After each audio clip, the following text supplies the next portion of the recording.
Bonsoir, bienvenue à la rubrique sportive. La sélection nationale haïtienne de football s'est contentée de match nul et vierge aux Bermudes samedi dernier pour son entrée en lice à la Ligue des Nations CONCACAF.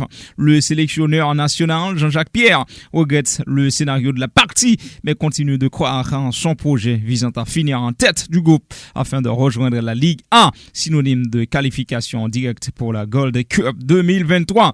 Le 11 national affronte ce mardi Montserrat en République dominicaine avec l'objectif de s'imposer pour se lancer dans la compétition. L'équipe de Montserrat reste sur un revers à domicile contre Guyana 1-2. Actuellement en concentration avec l'équipe nationale, Carlin Zarkus a été désigné parmi les meilleurs arrières droits de la dernière saison du championnat de France de deuxième division. Il est en effet nominé pour le poste de latéral droit dans l'équipe type de la saison. Le Grenadier a pris part à 31 matchs en championnat avec l'AJ Auxerre, dont il a été un des acteurs de la montée en Ligue 1. Les votes ont débuté. Pas de miracle pour l'Ukraine, battu 0-1 dimanche par le pays de Galles. La sélection ukrainienne ne verra pas la Coupe du Monde 2022 au Qatar dans un contexte marqué par son évasion par la Russie. Ce sont les Gallois qui s'en réjouissent. Ils retrouvent une phase finale du mondial pour la première fois depuis 1958.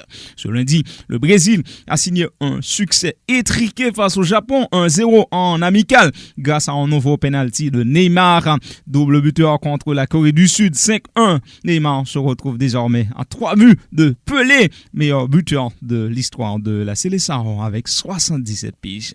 L'Argentine a étrié l'Estonie en Espagne hier dimanche 5-0. Lionel Messi a inscrit les 5 buts de la partie. Messi est devenu le troisième meilleur réalisateur de l'histoire des sélections nationales avec 84 buts, mais reste loin derrière son rival Cristiano Ronaldo, 117.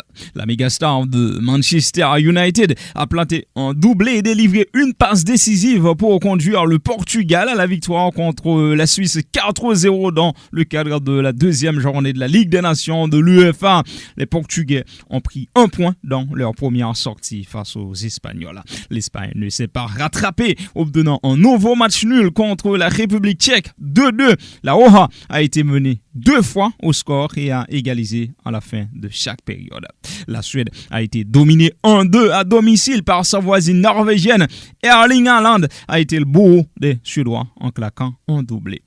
Nouvelle désillusion pour la France, dominée par le Danemark 1-2 vendredi. Les Bleus ont fait match nul en Croatie ce lundi. Ils sont dos au mur avant de retrouver les Autrichiens vendredi.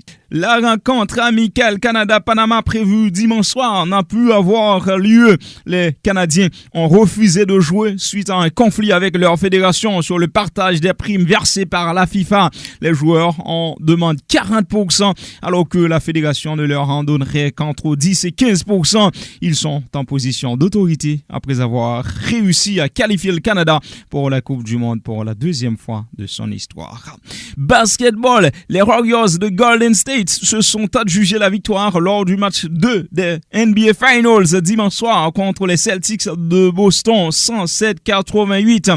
Ils ont ainsi égalisé à 1-1 dans la série après leur couac à domicile au match d'ouverture. Les poulains de Steve Kerr ont pris leur revanche cette fois. Steve Curry a inscrit 29 points. Le match 3 se déroulera au TD Garden, l'antre des Celtics. Tennis, Rafael Nadal termine pour la 14e fois de sa carrière sur la plus haute marche de Roland-Garros. Opposé au jeune norvégien Casper Ruud en finale dimanche, l'Espagnol n'a fait qu'une bouchée, s'imposant en 3-7, 6-3, 6-3, 6-0 en moins de 2h30 minutes de jeu. C'est la 14e fois que Rafael Nadal remporte le titre à Roland-Garros. Il a fermé en beauté le majeur parisien après un parcours incroyable, marqué tout de même par de fortes douleurs aux pieds. Rafael Nadal compte désormais dans son palmarès 22 titres en tournoi de Grand Chelem. Record absolu, Novak Djokovic et Roger Federer en comptent 20 chacun. Chez les dames, c'est la Polonaise Iga Swiatek qui a été sacrée au détriment de Coco Gauff. Fin de la rubrique sportive. Merci de l'avoir suivi. Au revoir.